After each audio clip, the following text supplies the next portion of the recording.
여기 한 무리의 외국인들이 한국에 와 있습니다. 그들은 난생 처음 온 한국에서 무슨 일을 겪고 있기에 한국에 온 것에 대해 슬퍼하고 있을까요? 안녕하세요. 저는 미국에서 한국으로 교육 파견을 온 승무원입니다. 오랫동안 항공사에 근무하면서 나름대로 일을 잘한다는 소리도 많이 들었고, 저 스스로도 베테랑이라고 생각하고 있죠. 실제로 고객들이 저희를 보며 감사하다는 말을 해주실 때에 가장 뿌듯합니다. 그런데 그건 저만의 생각이었던 것 같습니다. 회사에서는 몇몇의 승무원들을 추려서 서비스 교육 파견을 보내버렸거든요. 심지어 그곳은 놀랍게도 한국이었습니다. 갑작스레 회사에서 보내는 교육이기도 했고 생소한 나라여서 많이 당황했습니다.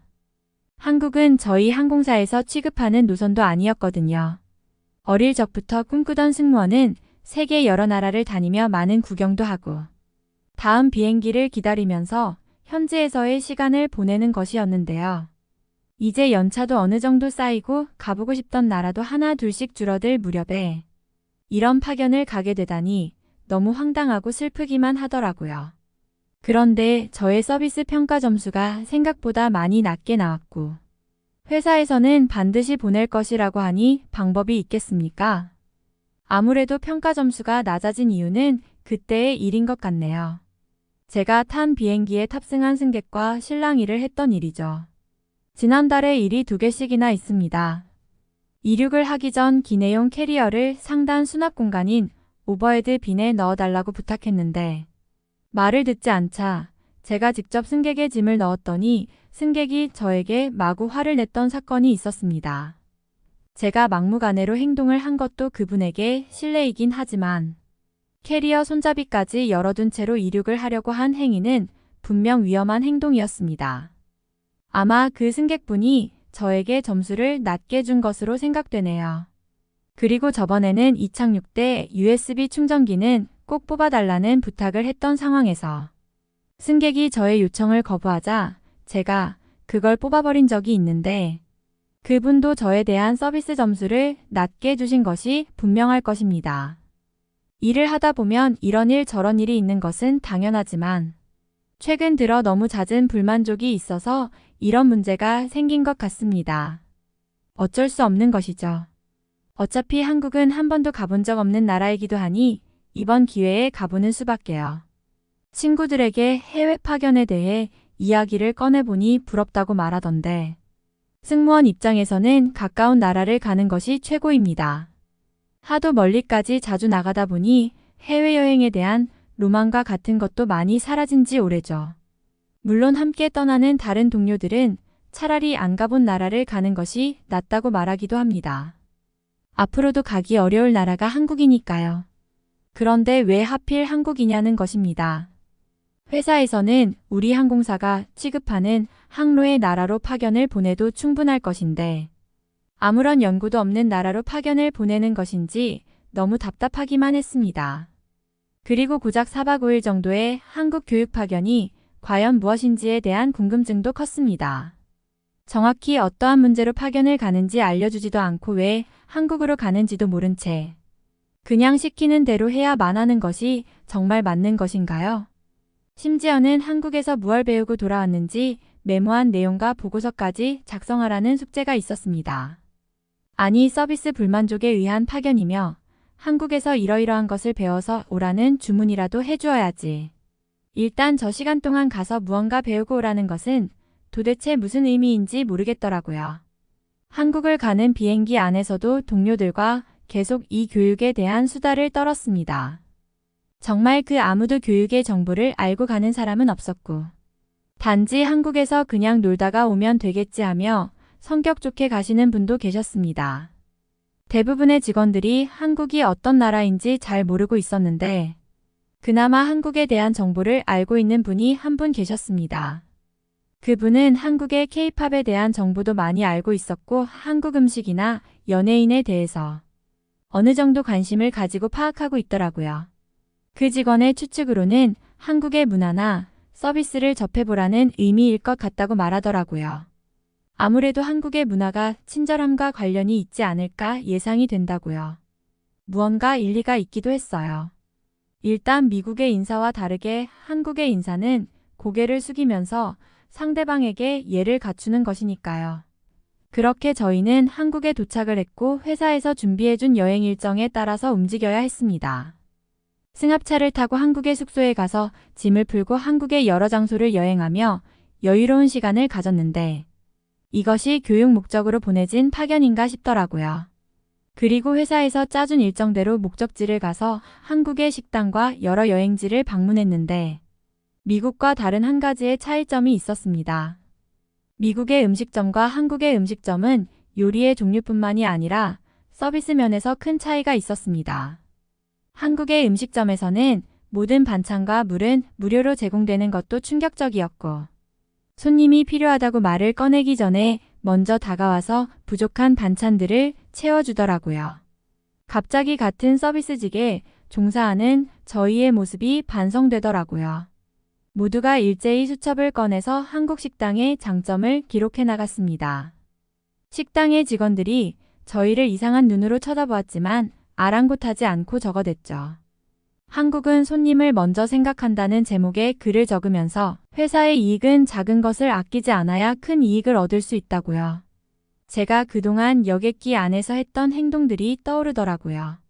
승객이 물을 마시고 싶어하는 제스처를 취했는데 저에게 직접 말을 걸지 않아서 굳이 먼저 나서지 않았던 기억들이 떠올랐죠.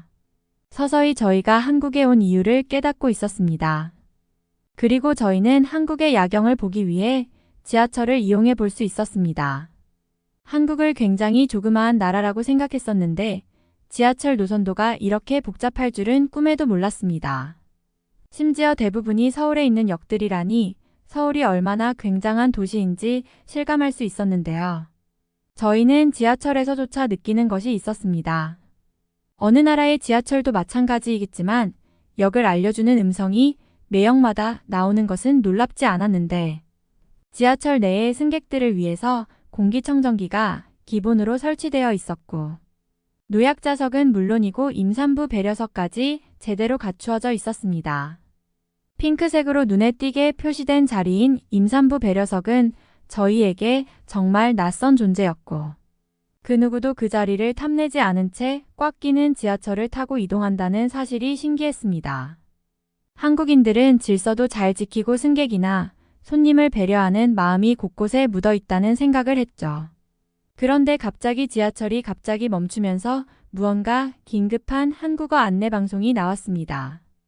한국어를 전혀 모르는 저희로서는 너무 당황스러워서 어떻게 해야 하나 긴장을 하고 있었습니다. 그런데 놀랍게도 모든 승객들은 태연하게 서 있더라고요. 분명히 지하철 운전원의 목소리가 긴급함을 알려주었는데도 말이죠. 저희 직원들은 일단 한국에 교육 파견을 온 것이고 무슨 상황인지는 알고 있어야 한다는 판단에 용기를 내어 주변의 한국인에게 영어로 물어보았죠. 당연히 먼저 영어를 할 수 있는지 여부에 대해서부터 물어보았는데 저희가 처음 물어보았던 그 한국인이 바로 자신 있게 네이티브의 발음으로 물어보라고 하더라고요. 이것은 정말 놀라웠습니다. 비영어권인 다른 나라에서는 영어를 잘한다고 말하는 사람이 극히 드문 편인데 어떻게 저 한국인은 영어를 할 줄 안다고 심지어는 잘한다고까지 말하냐는 것이죠. 심지어 발음까지 저희가 듣기 좋은 미국식 발음이어서 너무 다행이라 여겼습니다. 그리고 지금 열차가 멈춰져 있는 사유에 대해서 물어볼 수 있었습니다. 그런데 열차가 정차한 이유는 이 열차보다 빨리 지나가는 열차를 위해서 정차한 것이고 그 열차는 급행열차로 이번 역은 정차하지 않는 열차라서 빨리 가는 것이라고 알려주더라고요. 너무 신기했습니다. 함께 같은 방향으로 선로를 달리는 열차들끼리도 어느 역은 서고 어느 역은 서지 않는 열차가 있다니요. 그리고 그 상황을 얼른 말해주는 기관사분의 서비스가 대단하다고 생각했습니다. 굳이 말을 하지 않고도 잠시 멈출 수도 있는데 승객들이 걱정할 만한 상황을 만들지 않잖아요. 비행기에서도 기체가 흔들릴 상황에서 미리 말을 해주지 않는 경우가 있는데 그런 일은 절대 없애야겠다는 생각이 들더라고요. 승객이 불안한 상황을 만들지 않는 것이 가장 중요한 것이라는 생각을 다시금 하게 되었습니다.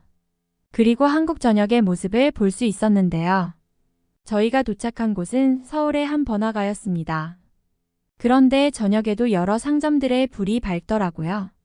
저희가 더욱 놀랐던 것은 한국의 여성들의 모습 때문이었습니다. 그 늦은 시간에도 짧은 치마를 입고 아무렇지도 않게 돌아다닐 수 있는 나라는 없을 겁니다. 누군가에게 한국이 성에 대해 폐쇄적인 문화를 가졌다고 들었는데 그 내용은 사실과 다른 것이라고, 한국은 전혀 그런 나라가 아니라고, 굉장히 개방적이라고 말해주고 싶습니다. 그렇게 한국의 주점에 들어가서 간단하게 맥주를 마셨습니다. 간만에 이렇게 편하게 여행을 하러 온 것도 너무 좋았지만 회사 직원들과 여행을 왔다는 사실이 굉장히 특별했습니다. 매일 하늘에 뜬 비행기 안에서 부딪히고 일이나 했지. 온전히 우리를 위한 여행은 온 적이 없었으니까요. 술을 마시면서 속 후련히 그간 서로의 모르던 내용들을 말해주기도 하고 한국에서의 추억을 함께 쌓으면서 정말 새로운 추억들을 쌓을 수 있었습니다. 아마 회사에서 이런 자리를 마련해준 이유가 저희의 단합 때문일지도 모르겠다는 생각이 들더라고요. 서비스 성적이 약간 부족하긴 하지만 우리끼리 의기투합해서 극복해 나가기를 바라는 것일지도 모르죠. 살짝 취한 몸을 이끌고 걷는 서울의 밤거리는 더욱 아름다워 보였습니다. 그리고 숙소로 돌아가는데 알고 보니 그 시간에 다니는 열차가 마지막 열차였더라고요. 마지막 열차는 따로 방송까지 해주던데 이것도 참 묘한 매력이 있었습니다. 수많은 역들 중에 어떻게 잘 찾아서 숙소로 돌아가는데 한국에는 정말 많은 볼거리가 있다는 사실을 알게 되었고 그들의 생활과 문화에 놀랄 수밖에 없었습니다. 휴대폰 지도를 조금 찾아보니 각 역마다 유명한 장소나 음식점 등이 있는 것 같더라고요. 대중교통만으로 한국의 많은 곳을 여행할 수도 있고 다양한 먹거리를 즐길 수 있더라고요. 저희에게는 가이드가 있었고 자유여행의 비중이 낮기는 했지만 이처럼 혁명과 같은 사실을 회사에서도 알았더라면 굳이 가이드가 필요할까라는 생각이 들었습니다. 이렇게 오밀조밀하게 가득가득 찬 지도를 보다 보니 마음만 먹으면 지하철로 서울의 전부를 둘러볼 수도 있다는 생각이 들었죠. 그건 다음에 친구와 가보아야겠다는 생각을 했지만요. 어쨌든 5일간의 일정은 생각보다 무척 짧았습니다. 저희가 가져갔던 수첩은 정말 너덜너덜거릴 정도로 글씨들이 빼곡하게 꽉 차 있었고 한국에서 이렇게 많은 내용을 알아간다면 가서 써야 할 보고서가 산더미일 거라는 생각까지 이르렀습니다. 정말 돌아가는 비행기에서는 모두가 근심과 걱정이 가득했습니다. 그런데 돌아가는 비행기는 한국의 항공사 비행기였는데 그들의 표정이 정말 압권이었습니다. 서비스 정신으로 완벽히 무장하고 있었는지 시종일관 웃는 표정으로 저희를 대해주었고 목소리 톤도 굉장히 듣기 좋은 말투였으며 저희가 미국인인 것을 확인하자 정말 유창한 영어로 대화를 해주시더라고요. 그러면서 무언가 저희에게 자극을 안겨주었습니다. 과연 내가 일을 했을 때는 저렇게 시종일관 웃는 표정으로 고객을 대했는지 승객의 국적에 따라 언어까지 바꾸어서 말을 거는 마법을 부릴 수 있었는지 그간 승무원으로 일하던 몇 년의 세월을 반성하게 해주더라고요. 아마 저런 태도들이 한국인이 근원적으로 품고 있는 태도가 아닐까 생각이 들었습니다. 저희는 한국에서 정말 많은 것들을 배웠습니다. 이것은 승무원으로 근무할 때 뿐만이 아니라 세상을 살아가면서 어떻게 해야 환영을 받는지, 또 어떻게 상대를 대해야 상대방이 좋게 느끼는지에 대해 체험형으로 느꼈습니다. 무작정 훈계나 징계를 통한 승무원 교육이 아닌 한국 체험을 통해서 현장식 교육을 시켜준 회사가 감사하더라고요. 저희에게는 이제 한국이라는 나라가 너무 특별하게만 느껴집니다. 우리가 한국의 서비스에 대해 정리한 두꺼운 노트만 보아도 우리에게 어떤 나라인지는 충분히 알 수 있을 것입니다. 한국에서 배워간 것들을 빨리 체화해서 다음에는 상점으로 상금을 받고 싶습니다. 그런데 이것들을 전부 배우려면 정말 많은 시간이 걸릴지도 모르겠군요. 우선 가서 쓸 보고서부터 머리가 아프고요. 한국 갔던 것은 정말 좋았는데 돌아가서 출근할 생각하니 너무 고통이네요. 한국인들의 이런 행동들을 어린 시절부터 배웠더라면 얼마나 좋았을까요? 한국인들이 너무 부럽습니다. 이번 사연은 여기서 마무리하도록 하겠습니다. 끝까지 시청해주셔서 감사드립니다. 좋아요와 구독은 영상 제작에 큰 힘이 됩니다. 꼭 한 번씩만 눌러주세요. 감사합니다. 독일에서 철도 파업으로 고생하던 독일인 여성이 한국에 와서 놀란 토끼눈이 되어 돌아다니고 있습니다. 그녀가 신기해하는 것은 과연 무엇이었을까요? 안녕하세요. 저는 독일에서 도시와 교통에 대해 공부하고 있는 대학생입니다. 어린 시절부터 도시가 형성되는 과정이나 교통의 발달에 대한 궁금증이 많아서 대학교도 이쪽 계통으로 진학하게 되었습니다. 특히 베를린 같은 경우 베를린 장벽이 무너지기 전과 후의 모습이 굉장히 연구할 만하고 그로 인해 도시의 연결이 어떻게 성립되었는지 공부해보면 무척 재미있습니다. 보통의 경우에 도시는 여러 교통수단을 통해 이어지면서 성장하게 되는데요. 그 중에서 고속도로나 철도의 발전이 굉장히 중요하죠. 도시끼리 연결을 시켜야 더 큰 도시로 인구가 몰리면서 중심부 발전이 이루어지기 때문이죠. 보통 그러면서 주변부 도시들이 커지는 경우가 많습니다. 그리고 나서 초고속 열차들이 생겼는데요. 유럽에서는 누가 먼저 초고속 열차를 상용화할 것인가 경쟁을 하는 수준으로 만들어냈습니다. 1964년에 일본에서 고속철도 신칸센을 세계 최초로 개통하고 나서 이후에 1981년에 프랑스, 1991년에 독일, 1992년에 스페인, 2004년 대한민국 순서로 개통했습니다. 독일이 세계에서 3위로 초고속 열차 이체를 개발했는데 저도 자주 이용하고 있는 열차이죠. 독일의 기술이 일본의 기술보다 못하다고 생각하지 않았는데 고속철도 도입 시기의 차이가 꽤나 있는 편이라서 약간 자존심이 상하긴 합니다. 실제로 이체에도 신칸센에 자극을 받아서 만든 거라고 하니까요. 그래도 독일은 2022년부터 세계 최초로 수소열차를 정규 운행하고 있습니다. 이것이 상용화되었을 때 얼마나 기뻤는지 몰라요. 제일 먼저 타고 싶어서 줄을 섰을 정도였으니까요. 우리는 증기기관으로 최초의 열차가 달린 지 불과 150여 년 만에 신세계를 경험하고 있습니다. 저희 할아버지께서는 매연을 마구 뿜어대는 증기기관 열차를 젊은 시절까지도 타보셨는데 전기 방식을 거쳐서 이제는 수소로 이동하는 열차를 탄다는 것이 믿기지 않는다고 말씀하셨습니다. 제가 생각해도 믿을 수 없는 발전일 것 같았습니다. 그 당시에는 매연이 하도 많아서 기차를 타고 나면 콧속이 전부 검정으로 가득 찼다고 말씀해 주시던데 저는 정말 믿겨지지가 않았습니다. 그나마 독일이 최신식 문물을 선점하던 나라였음에도 그러했는데 할아버지 또래의 다른 나라 사람들은 마땅한 이동수단도 없었다고 하더라고요. 실제로 개발도상국의 경우 몇십 년 전까지만 해도 소달구지를 타고 다니는 경우가 흔했다고 하니까요. 이런 것들을 공부하다 보면 자연스럽게 다른 나라의 기술이나 역사에 대해서 궁금증이 생깁니다. 그러다가 문득 한국에 대한 궁금증들이 생겼죠. 한국의 고속철도 KTX가 프랑스의 떼제베의 기술로 만들어진 것인데 과연 지금은 어떤 상태로 이어지고 있을까 하는 궁금증도 있었고요. 그리고 한국에 대해 동질감도 작용했습니다. 한국도 사실 독일처럼 분단의 아픔을 가진 나라잖아요.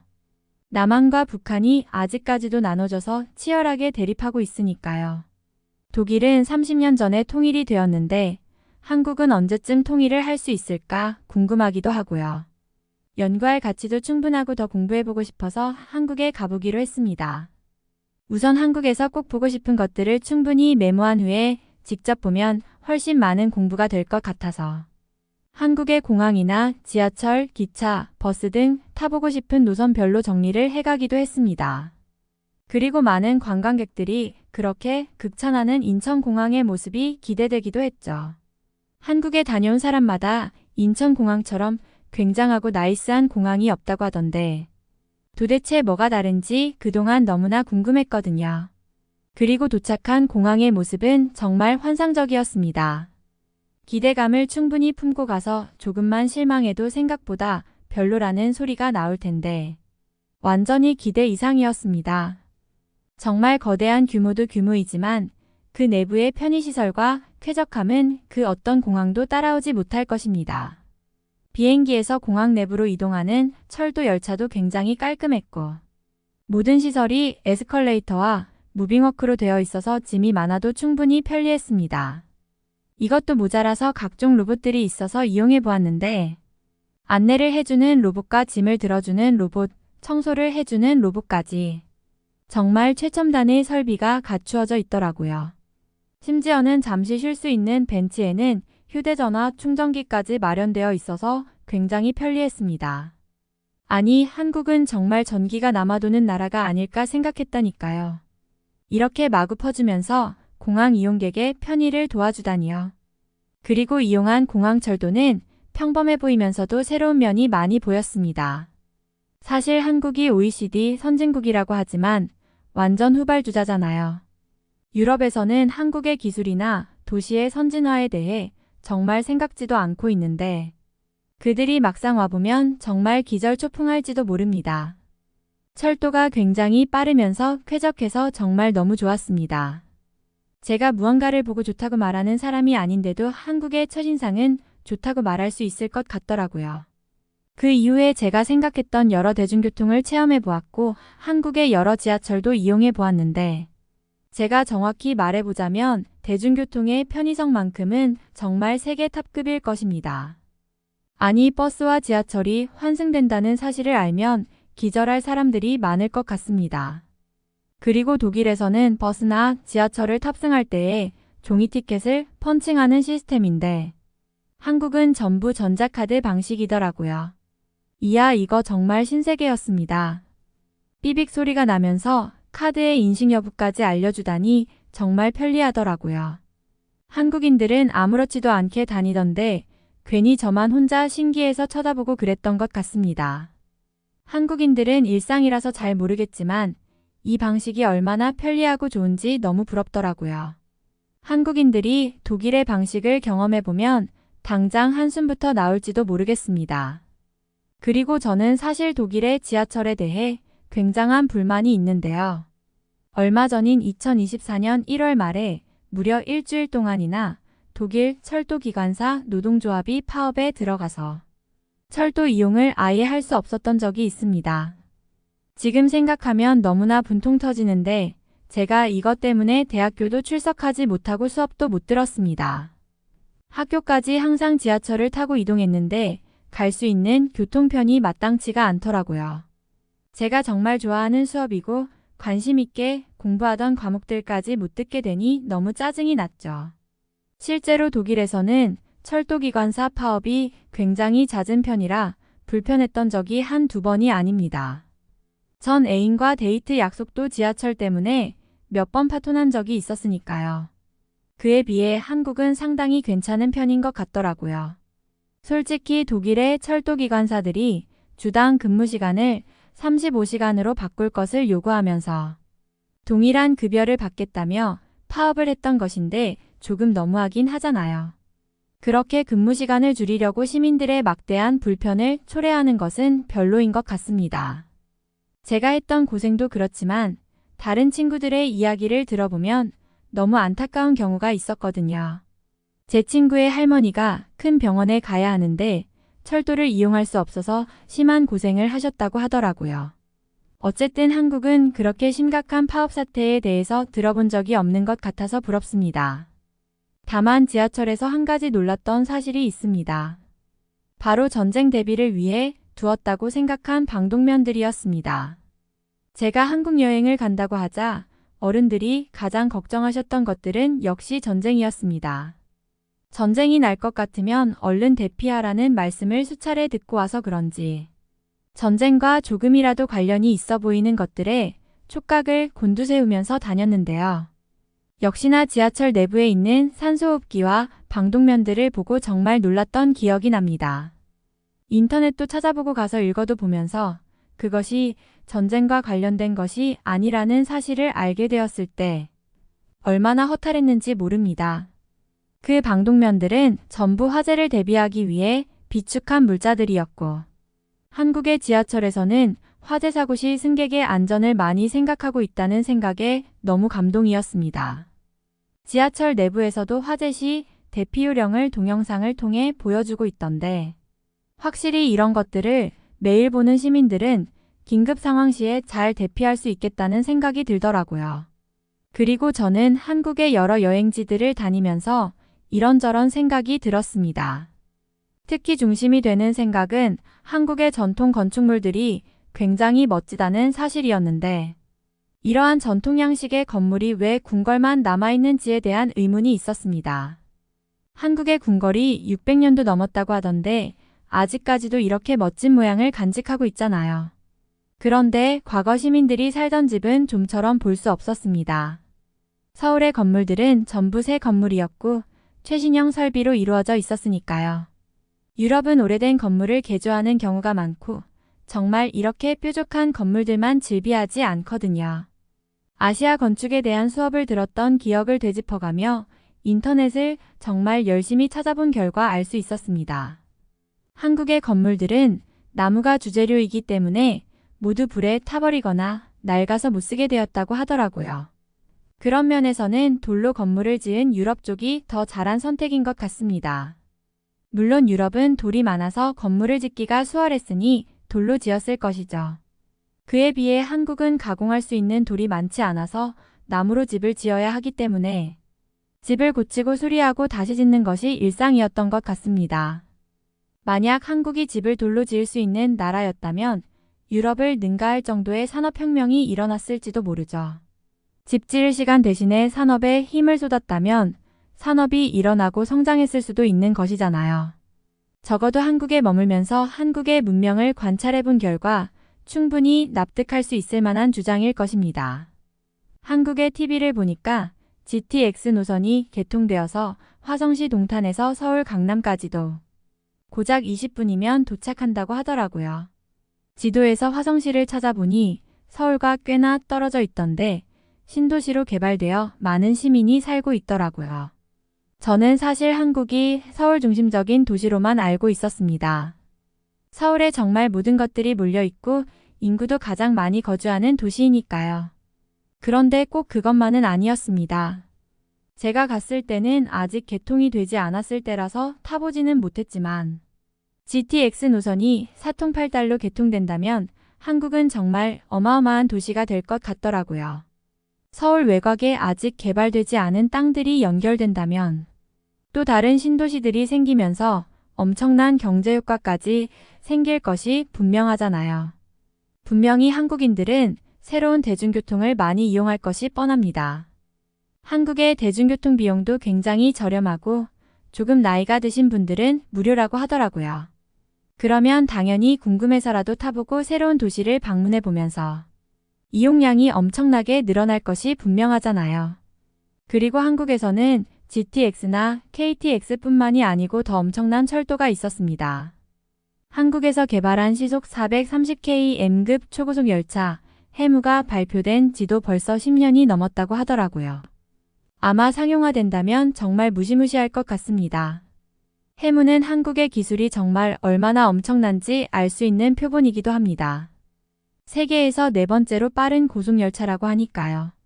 이 열차가 상용화된다면 서울에서 부산까지 1시간이면 이동할 수 있다고 하니 만약 한국이 통일이 이루어진다면 부산에서 백두산까지 2시간이면 도착할 수도 있는 것입니다. 정말 멋지지 않나요? 한국이 이러다가 정말 조만간에 무슨 일을 낼지도 모르겠습니다. 이러한 기술과 관련된 한국의 주식을 사두어야 하나 고민을 하고 있는 요즘입니다. 그리고 한국이 통일된다면 꼭 한국에 와서 일해보고 싶다는 생각이 들었습니다. 북한의 낙후된 도시들을 새로 개발할 때 정말 엄청난 희열을 느낄 수 있을 것만 같거든요. 빈 땅에 도시를 계획하고 도로와 철도를 구상하며 청사진을 그려두고서 실제로 천지개벽되는 모습을 지켜본다면 굉장한 감동이 몰려올 것이 분명하잖아요. 베를린 장벽이 무너지며 서독과 동독의 통일이 순식간에 이루어졌듯이 한국의 통일도 순식간에 일어나서 빨리 하나의 나라로 되었으면 좋겠네요. 그렇게만 된다면 한국의 정말 발전 가능성이 무궁무진할 것 같습니다. 독일을 추월할지도 모른다는 생각에 조금 불안감이 들지만 그래도 한국의 잠재력을 보니 어차피 무슨 일을 벌일 것만 같은 기분이 드네요. 이번 사연은 여기서 마무리하도록 하겠습니다. 끝까지 시청해주셔서 감사드립니다. 좋아요와 구독은 영상 제작에 큰 힘이 됩니다. 꼭 한 번씩만 눌러주세요. 감사합니다. 아니, 한국이 그런 나라였다고? 여기 한국의 역사를 알게 되고 충격을 받은 미국인이 있습니다. 한국 역사에 대한 방송이 미국에서 난리가 났다고 하는데요. 과연 미국인이 알게 된 한국의 진실은 무엇이었을까요? 안녕하세요. 저는 미국의 대학생 크리스티나라고 합니다. 저는 최근에 아주 충격적인 방송을 하나 보게 되었어요. 바로 한국 문화의 진실이라는 방송이었고, 왜 한국의 문화가 전 세계에서 인기가 많은지에 대한 탐구를 하는 프로그램이었죠. 제 친구들만 보아도 한국 음악을 듣지 않는 친구는 한 명도 없고 한글을 모르는 사람도 별로 없을 정도거든요. 이렇게 한국 문화가 인기가 많다는 것이 저는 너무나 신기했고 무언가 이상했어요.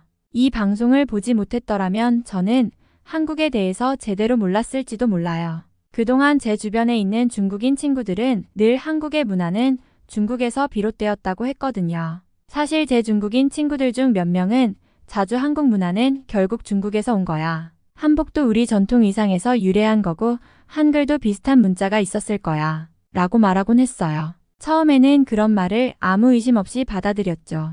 친구들이 계속 그렇게 말하니까 아, 그런가 보다 하고 넘겼던 거예요. 그리고 저는 그동안 아시아에 대한 편견을 가지고 있었거든요. 그런데 방송을 보면서 제가 정말 크게 놀란 건 한국이 중국과 전혀 다른 나라라는 사실이었어요. 사실 전에는 아시아라고 하면 대부분 중국을 떠올렸고 아시아의 모습은 모두 비슷할 거라고 막연히 생각했거든요. 솔직히 말하면 중국은 주로 농업을 중심으로 한 나라라고만 여겼고 아시아 국가들이 그렇게 다를 거라고는 상상조차 못했어요. 그런데 방송에서 보여준 한국의 모습은 완전히 달랐어요. 최첨단 인프라와 스마트 기술로 가득 찬 도시들이 등장했는데 빛나는 고층 빌딩과 세련된 공공시설, 편리한 교통 시스템까지 모두 놀라웠죠. 한국은 단순한 아시아 국가가 아니라 기술과 문화가 융합된 정말 미래지향적인 나라라는 생각이 들었어요. 특히 서울 같은 도시는 제가 상상한 것보다 훨씬 더 발전해 있었고 한국이 어떻게 짧은 시간에 이런 발전을 이뤄냈는지 궁금해졌어요.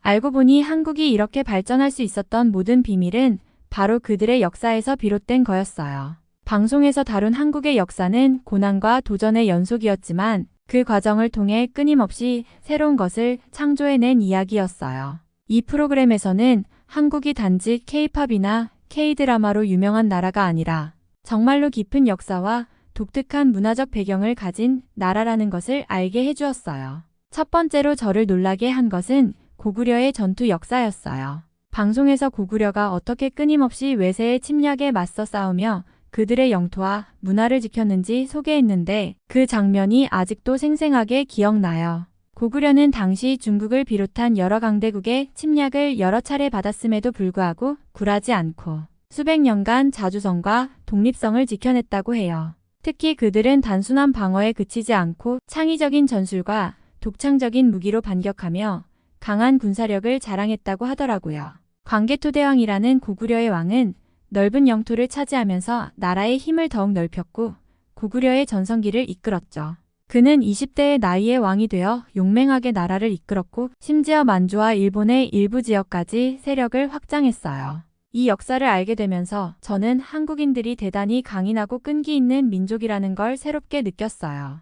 오늘날 한국인들의 끈질긴 정신은 이처럼 강대국들 사이에서도 꺾이지 않았던 고구려의 유산에서 비롯된 것이 아닌가 생각이 들었어요.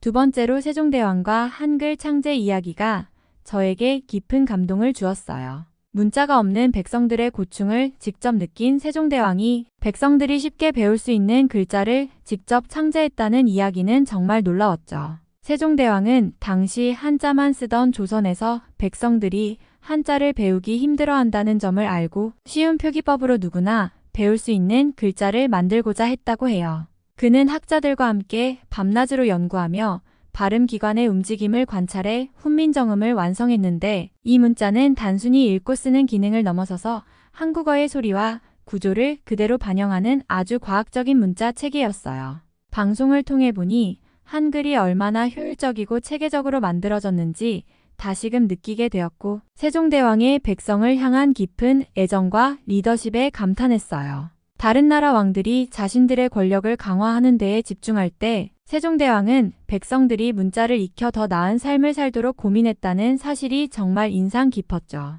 한국의 애민 정신이 이때부터 시작되었음을 알게 되었고, 그래서 한글이 단순한 문자가 아닌 한국의 정신을 담은 상징이라는 걸 깨달았어요. 마지막으로 한국의 민주화 운동에 관한 이야기가 정말로 인상 깊었어요. 한국의 민주화 역사는 방송에서도 굉장히 큰 비중을 차지했는데, 한국인이 어떻게 자유를 위해 싸우고 수많은 희생을 감수하면서도 민주주의를 이루어냈는지 보는 내내 가슴이 뭉클했어요.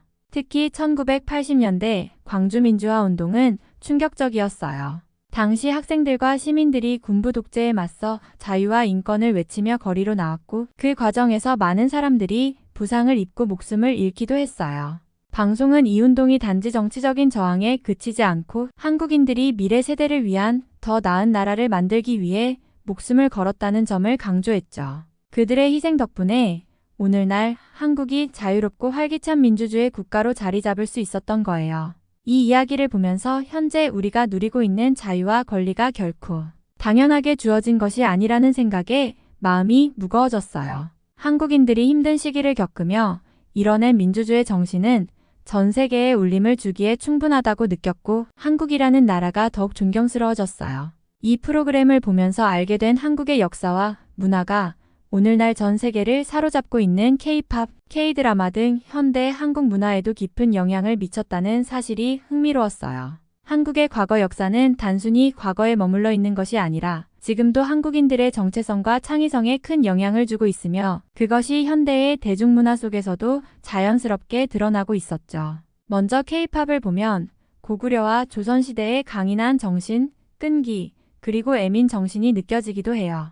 K-팝 아이돌들이나 아티스트들은 매우 혹독한 훈련 과정을 거쳐 데뷔를 하는데, 이 과정에서 보여주는 노력과 열정은 한국의 역사 속에서 발전해온 끈질긴 정신과 일맥상통하는 부분이 많아요. 아이돌들이 데뷔를 하기까지 몇 년간 연습생 시절을 보내며 끝없이 연습하고 수많은 오디션을 거치는 모습은 단순한 성공을 넘어 자신을 단련하고 최선을 다하는 한국의 정신을 반영하는 것 같아요. 이는 고구려의 전투 정신과도 비슷하죠. 큰 무대에서 열정적으로 무대를 선보이는 K-팝 아티스트들의 모습은 고구려의 전투 정신처럼 패기와 열정을 보여주고 있어요. 또한 한국의 애민 정신이 K-팝과 K-드라마의 스토리라인과 가사에서도 많이 드러나요. 한국 문화에서는 공감과 연대, 서로의 아픔을 이해하고 돕는 것을 중요한 가치로 여겨왔어요. 세종대왕이 한글을 창제하여 백성들의 삶을 더 낫게 하려 한 것처럼 현대의 K-팝 곡들도 종종 사회적인 메시지나 힘든 상황 속에서 서로를 위로하는 내용을 담고 있어요. 예를 들어 방탄소년단의 곡들이 세계적으로 사랑받는 이유 중 하나는 이들의 음악이 청소년들과 젊은 세대가 느끼는 고민과 고통을 진심으로 담아내고 있기 때문이죠. 이들은 단순한 아이돌로서의 역할을 넘어 사회 문제에 대해 목소리를 내고 더 나아가 공감과 위로를 전하며 사람들을 하나로 묶어주는 역할을 하고 있어요. 이는 한국의 전통적인 애민 사상이 오늘날 K-팝을 통해 전 세계로 확산되는 또 다른 형태라고 할 수 있어요. 마지막으로 한국의 민주화 운동은 한국 문화와 예술 전반에 걸쳐 큰 영향을 미쳤어요. 한국의 영화나 드라마는 다른 나라의 콘텐츠보다 현실적이고 인간적인 면을 많이 담고 있어요. 예를 들어 최근 전 세계적으로 주목받은 오징어 게임이나 기생충 같은 작품들은 불평등과 가난, 계층 간 갈등을 다루면서 현대 사회의 어두운 면을 적나라하게 보여주는데, 이는 한국이 겪은 사회적, 역사적 경험들에서 비롯된 주제의식이죠. 1980년대 민주화 운동을 통해 인권과 자유의 가치를 직접 체험한 한국인들은 이러한 사회적 문제를 진지하게 다루며 메시지를 전하는 데 익숙해졌고, 이는 자연스럽게 예술과 대중문화에도 녹아들었어요. 그래서 한국의 대중문화는 때로는 무거운 주제도 피하지 않고 진지하게 다루는 것이 특징이에요. 많은 한국 드라마와 영화에서 보여지는 인간의 고뇌와 사회적 문제들이 전 세계 시청자들에게 공감과 울림을 주는 것도 바로 이 때문이에요. 한국의 이러한 역사적 경험이 쌓여서 K-팝, K-드라마를 비롯한 한국의 대중문화가 단순한 오락을 넘어 사회적 메시지와 감정의 깊이를 전할 수 있는 힘을 가지게 된 거죠. 한국인들은 오랜 시간 동안 자주성을 지키기 위해 싸워왔고 그 과정에서 얻게 된 인내와 희생 정신이 오늘날의 문화 속에서도 반영되어 나타나고 있어요. 그래서 한국 문화는 많은 이들에게 단순한 유행이나 엔터테인먼트 이상의 울림을 주고 있으며 그 깊이 있는 이야기와 역사적 맥락이 담겨 있기에 시간이 지나도 꾸준히 사랑받고 있지 않나 싶어요. 결국 저는 한국에 꼭 가야겠다는 생각으로 마음이 가득 찼어요.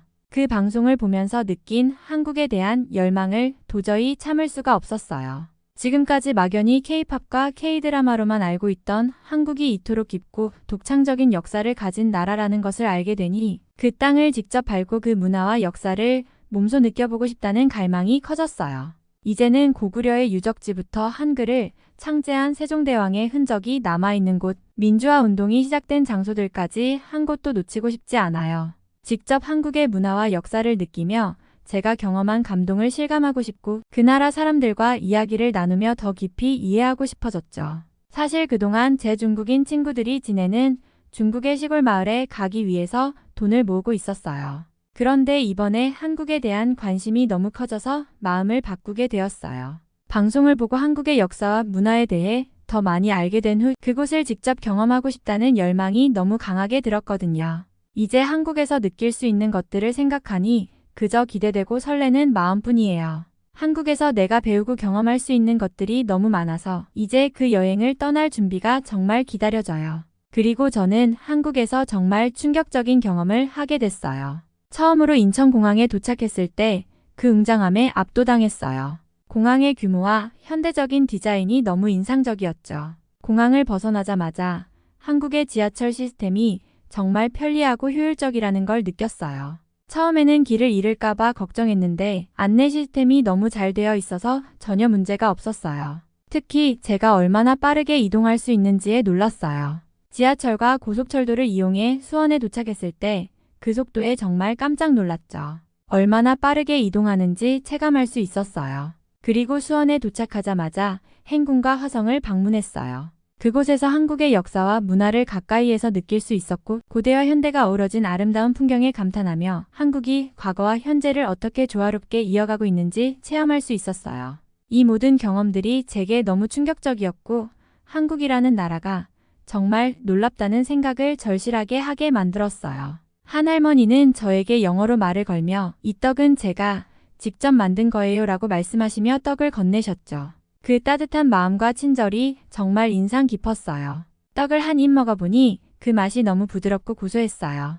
할머니의 정성이 가득 담긴 음식을 받으면서 한국인의 정의와 그들이 가지고 있는 따뜻한 현대 문화가 무엇인지 진정으로 느낄 수 있었어요. 한국인들이 보이는 친절은 단순히 예의 차린 행동에 그치지 않고 마음을 나누고 진심을 전달하는 것이구나 하는 걸 깨달았죠. 그 후 한국의 다른 장소에서도 비슷한 경험을 했어요. 한 번은 길을 잃고 헤매고 있을 때 지나가던 젊은 남성이 저에게 다가와 길을 물어보더니 제 목적지가 꽤 멀리 있다고 느꼈는지 직접 데려다 주겠다고 했어요. 언어는 조금 서툴렀지만 그 진심 어린 도움을 받으며 한국인들이 가지는 상호 돌봄의 문화를 체감할 수 있었습니다. 길을 잘 아는 사람이라면 아무렇지 않게 할 수 있을 일이지만 그 사람은 번거로움을 감수하고 나를 도와주려고 했어요.